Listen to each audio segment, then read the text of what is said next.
Hi hello friends, ఈరోజు అయితే ఒక మంచి రెసిపీతో మీ ముందుకు వచ్చేసాను. చూడండి ఎంత బాగుంది కదా, మౌత్ వాటరింగ్ అవుతుందా మీ అందరికీ?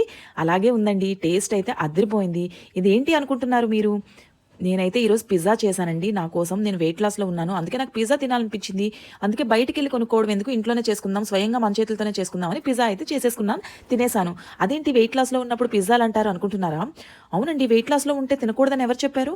మనం మన ఇంట్లో స్వయంగా మన చేతులతో మనకు నచ్చినట్టుగా చేసుకుంటే పిజ్జా అయితే ఏముంది, బర్గర్ అయితే ఏముంది, ఏదైనా చేసుకోవచ్చు, ఏదైనా తినొచ్చు. హెల్తీ ఫుడ్ తింటే వెయిట్ లాస్ ఈజీగా తగ్గొచ్చండి. నా వెయిట్ లాస్ జర్నీని ఒకరోజు మీ అందరికీ షేర్ చేస్తాను. చాలా ఈజీగా, చాలా కష్టమని అనుకుంటాము, బట్ చాలా ఈజీగానే తగ్గొచ్చు. కాకపోతే మన మైండ్ సెట్ కొంచెం చేంజ్ చేసుకుంటే ఈజీగా వెయిట్ లాస్ అవ్వచ్చండి.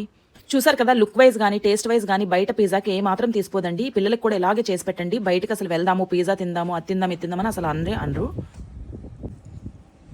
వావ్ అన్నట్టుంది. నాకు రైస్ లేకపోయినా పర్లేదు, ఇలాంటివన్నీ ఉంటే గొప్ప ఇష్టం.